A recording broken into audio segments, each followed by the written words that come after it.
ഇനി നമുക്ക് കൊട്ടിക്കലാശത്തിനൊരുങ്ങുന്ന എറണാകുളത്തേക്ക് പോകാം. കൊച്ചി കോർപ്പറേഷൻ്റെ വികസന നേട്ടങ്ങൾ ഉൾപ്പെടെ എണ്ണിപ്പറഞ്ഞാണ് LDF പ്രചാരണം നയിച്ചത്. അതേസമയം UDFന് വർഗീയ കക്ഷികളുമായുള്ള കൂട്ടുകെട്ടും വിമതശല്യവും തലവേദന സൃഷ്ടിക്കുകയാണ്.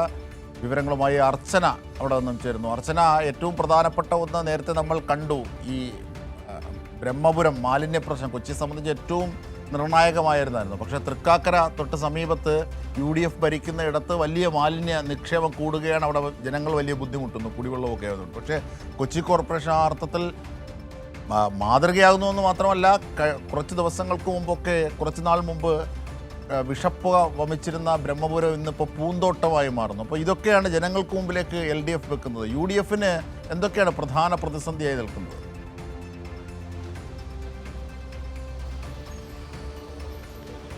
അജിംഷാദ് പറഞ്ഞത് തന്നെയാണ് കൃത്യം. കാരണം ഇത്തവണ LDFനെ സംബന്ധിച്ച് ഒരു പദ്ധതികളാണ് മുന്നോട്ട് വെച്ചത്. അതിൽ പ്രധാനമായും കൊച്ചി കോർപ്പറേഷൻ നടപ്പിലാക്കിയ ഒട്ടനവധി പദ്ധതികൾ, ഇപ്പോൾ അവസാനമായി പറഞ്ഞ ഈ ബ്രഹ്മപുരം അടക്കം എണ്ണിയാൽ ഒടുങ്ങാത്ത പദ്ധതികളാണ് ഇതുമായി ബന്ധപ്പെട്ട് ഇപ്പോൾ എറണാകുളത്ത് നടപ്പിലാക്കിയത്. അതുകൊണ്ട് തന്നെ അത്തരം വികസന പദ്ധതികൾ തന്നെയാണ് മുന്നോട്ട് വെക്കുന്നത്. സംസ്ഥാനത്താകെ അത്തരം വികസന പദ്ധതികൾ മുന്നോട്ട് വെച്ച് പ്രചരണത്തിനിറങ്ങുമ്പോൾ എറണാകുളത്തെ LDF സ്ഥാനാർത്ഥികളും വലിയ രീതിയിലുള്ള ആവേശത്തിലാണ്. കാരണം അത്രമാത്രം പ്രതീക്ഷയിലും ചരിത്ര വിജയം നേടുമെന്നുള്ള പ്രതീക്ഷയിൽ തന്നെയാണ് LDF ഉള്ളത്. കാരണം മേയർ അനിൽകുമാർ ആയതിനു ശേഷം ഒരുപാട് വികസന പദ്ധതികൾ കൊച്ചിയിൽ നടന്നിട്ടുണ്ട്. ഈ ബ്രഹ്മപുരത്തെ മാലിന്യ സംസ്കരണം, ബയോമൈനിങ് ഉൾപ്പെടെയുള്ള പദ്ധതികൾ, ഒപ്പം സമൃദ്ധി, ഷീലോഡ്ജ്, മട്ടാഞ്ചേരിയിലെ ഇരട്ട സമുച്ചയങ്ങൾ തുടങ്ങി എണ്ണിയാൽ ഒടുങ്ങാത്ത പദ്ധതികൾ ഇത്തരത്തിൽ നടപ്പിലാക്കിയാണ് കൊച്ചിയുടെ മുഖം തന്നെ മാറ്റിയത്.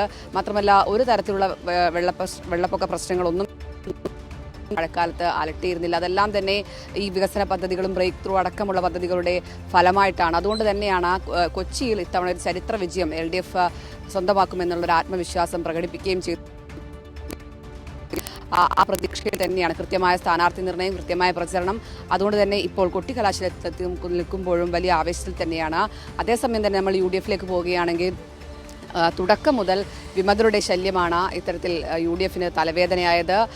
ഈ കൊച്ചിയിൽ മാത്രം, എറണാകുളം ജില്ലയിൽ മാത്രം 150-ലധികം വിമതരാണ് ഇത്തവണ ഈ തെരഞ്ഞെടുപ്പിന് മത്സരിക്കുന്നതാണ് ഏറ്റവും പ്രധാനപ്പെട്ടത്. തുടക്കം മുതൽ പാർട്ടിക്കകത്ത് വലിയ രീതിയിലുള്ള പൊട്ടിത്തെറികളൊക്കെ ഉണ്ടാകുകയും ചെയ്തിരുന്നു. അതിനുശേഷമാണ് ഒരു കൂട്ടം വിമതർ ഇത്തരത്തിൽ മത്സരിക്കാനുള്ള തയ്യാറെടുപ്പുമായി രംഗത്തെത്തുകയും ചെയ്തിരുന്നത്.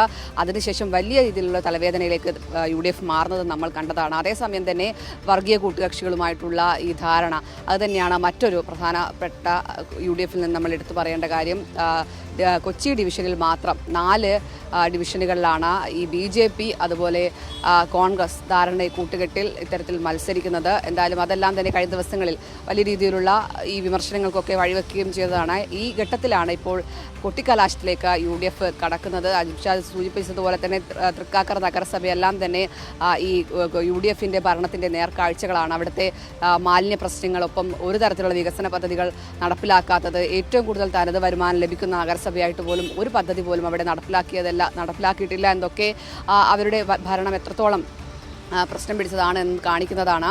അതേസമയം തന്നെ ജില്ലാ പഞ്ചായത്ത് നിലവിൽ UDF ആണ് ഭരിക്കുന്നത്. എന്നാൽ ഇത്തവണ വലിയ വിജയപ്രതീക്ഷ LDFനുണ്ട്. കാരണം കടമക്കുടിയിലെ അടക്കം സ്ഥിതി നമ്മൾ കണ്ടതാണ്. അവിടെ സ്ഥാനാർത്ഥിയുടെ പത്രിക തള്ളിയതോടെ ഇപ്പോൾ അവിടെ UDFന് സ്ഥാനാർത്ഥികൾ പ്രതീക്ഷ വെച്ചിരുന്ന ഒരു ഡിവിഷൻ കൂടിയാണ്. അവിടെ ഇപ്പോൾ സ്ഥാനാർത്ഥി പോലും ഇല്ലാത്ത അവസ്ഥയിലേക്ക് മാറിയിട്ടുണ്ട്. ഒരു ഡമ്മി സ്ഥാനാർത്ഥിയെ പോലും വെക്കാൻ അവിടെ കഴിഞ്ഞിരുന്നില്ല. അതാണ് ഇത്രയും വലിയ പ്രതിസന്ധിയിലേക്ക് UDFിന് എത്തിച്ചത്. മാത്രമല്ല, കൽപ്പിക്കപ്പെടുന്ന ജില്ലയാണ് എറണാകുളം മുൻകാലങ്ങളിലൊക്കെ. പക്ഷേ അതൊക്കെ അട്ടിമറിച്ചുകൊണ്ട്, പ്രത്യേകിച്ച് കോർപ്പറേഷനിലെ LDFിൻ്റെ ഭരണ മികവ് അത് മുന്നിൽ കണ്ടുകൊണ്ടുള്ള വലിയ നേട്ടം, സർക്കാരിൻ്റെ ജനക്ഷേമ പദ്ധതികൾ, ഇതൊക്കെ എറണാകുളത്തെ മറ്റൊരു ദിശയിലേക്ക് തിരിപ്പിക്കുകയാണ്. അതിൻ്റെ സൂചനകളാണ് അടിത്തട്ടിൽ നിന്ന് എത്തുന്നത്. മാത്രമല്ല, UDFും BJPയും ഒക്കെ വലിയ രീതിയിലുള്ള പ്രതിസന്ധികളാണ്.